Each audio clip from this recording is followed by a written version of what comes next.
정답은 오래된 자전거 세인에 있는 쇠독이 상처를 타고 들어왔기 때문에 100% 자전거를 탈 때는 장갑도 껴야 되고 뭐 모자, 옷 모든 게 필요해요. 갑니다, 자신 있게. 나이스!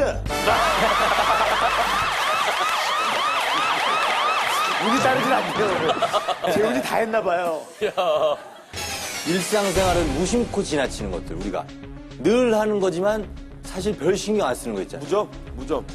코털이에요. 코털을 뽑는 거 그거 아까 이수근 씨가 그냥 지나쳤거든요. 정말 심각한 일이 될 수 있습니다. 해볼게요. 아니, 잠깐만요. 뭐, 그러니까는 가보세요, 한번. 정확하게 보세요. 저는 코털 같은 코털인데 의견이 다르거든요. 아 어떤 코털이에요, 이수근 씨는? 아니, 그러니까 어떻게 감염이 된 거예요? 감염 정도가 다를 수가 있는 거잖아요. 그럼 오시는 거예요? 네, 왔는데 그러면 두 분 정확히 말씀을 하세요. 정확하게 어떤 코털이 진짜 코털인지 얘기를 해봐야죠. 제 이게 코털은 정답인 것 이제, 같으니까, 예. 이제 손 코털인데. 네네. 손 코털인데 네. 이 손을 통해서 만지는 이 코털들 있잖아요. 네. 그래서 좀 날리고 이런 것들이 병균이 많이 들어갈 수 있거든요. 그걸 통해서 신경 안으로 그 파상풍균이 침투한 거예요. 이 안에. 야, 코털. 자, 하나, 둘, 셋. 이건 아닙니다. 뭐 바우와우야? 빨리 제가 했고 빨리 끝낼게요. 벌인데요.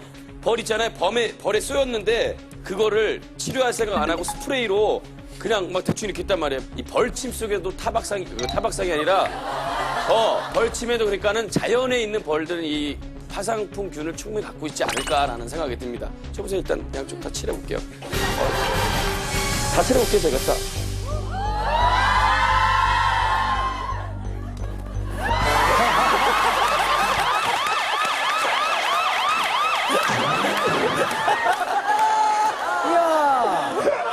야, 무섭다, 무서워. 야, 까진 상처에 아까 그 사람이 이렇게 아, 까진 상처에 바위에서 이렇게 자전거 타고 넘어졌잖아. 파상풍균이 근데 있는 그 바위에 이렇게 무슨 뭐 흙이라든지 흙이 들어간 거예요, 흙. 이런 것들이 싹 들어갔는데 그걸 파상풍 흙이 들어간 겁니다. 우리는 네? 툭툭 털었다는 얘기지. 정답. 흙 속에 있던 파상풍균이 이 상처로 스며 들어간 거예요, 저거. 진짜. 자, 이거 믿어보세요. 자.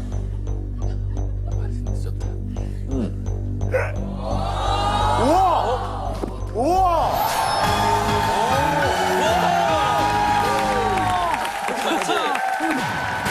위기의 순간 죽느냐 사느냐 신나게 속도를 내며 내리막길을 내달리던 그때 그만 돌부리에 걸려 넘어지고만 만소씨. 자! 다행히 넘어지면서 생긴 상처가 그리 심각하지 않아 대충 상처 주변에 묻은 흙먼지만 털어냈는데 그렇지. 그러지 말고 소독이라도 해야 되는 거 아니야? 아, 그래 이거 자전거세에 긁힌 상처면 파상풍이던가 걸릴 수도 있잖아. 아니야. 흙바닥에 넘어졌는데 화상풍은 무슨... 하지만 이때 만소씨와 친구들이 미처 몰랐던 것이 있었으니 그건 바로 파상풍의 균은 외부에 어디에나 존재할 수 있기 때문에 주변의 이물질이나 흙에 오염된 상처 역시 제대로 씻어내고 소독하지 않는다면 파상풍에 감염될 수 있다는 사실. 때문에 며칠 후 온몸이 쑤시는 근육통이 찾아왔지만 그것이 파상풍 때문일 거라고는 전혀 예상치 못했던 만수 씨는 미리만 갔어도 그저 무리한 운동을 갑작스럽게 한 탓이라고만 여겨 이미 파상풍으로 인해 온몸에 경련이 나타나고 발작이 시작된 뒤에야 병원을 찾았고 결국 모든 신경과 근육이 죽은 채 온몸이 뻣뻣하게 굳어버린 뒤 심장마비로 사망하고 말았습니다. 이처럼 건강했던 사람도 단기간에 죽게 할 수 있는 무시무시한 질병 파상풍. 놀랍게도 이러한 파상풍균은 녹슨 목뿐만 아니라 흙이나 모래 그리고 나무, 동물의 배설물 등 우리 주변 곳곳에 도사리고 있다는 사실 알고 계셨습니까? 보통이 알고 있듯 녹슨 못이나 칼 등에 찔리거나 하는 큰 상처뿐만 아니라 넘어짐으로 발생할 수 있는 가벼운 열상이나 찰가상, 그리고 심각하지 않은 화상 등의 상처에 의해서도 파상풍에 감염될 수 있습니다. 상비약을 가지고 더욱이 대부분의 사람들이 큰 상처가 났을 때는 신속하고 적극적으로 치료받지만 작은 상처가 났을 경우에는 병원을 잘 찾아오지 않으시거든요. 그래서 실제로 파상풍으로 병원을 찾는 환자들 중에는 심각하지 않은 작은 상처로 인한 경우가 더 흔합니다. 실제로 2005년 산나물을 뜯던 중년의 한 여성은 넘어진 뒤 생긴 상처를 대수롭게 여기지 않다. 그만 파상풍에 걸려 사망했고 2008년 여름 20대의 건장한 청년 김모 씨는 컴퓨터를 손보다 부품에 긁힌 비교적 가벼운 상처 때문에 파상풍으로 죽음을 맞았으며 2004년 가정분만으로 태어난 생후 6일 된 여아는 분만 과정에서 끓는 물에 가위를 소독해 탯줄을 잘랐음에도 불구하고 파상풍에 감염돼 사경을 헤매야 했습니다. 이처럼 파상풍균은 작고 사소한 상처로도 침입해 건강한 사람도 며칠 안에 죽음으로 내몰 수 있을 뿐만 아니라 끓는 물에서도 살아남을 수 있을 만큼 생명력이 강하다는 충격적인 사실.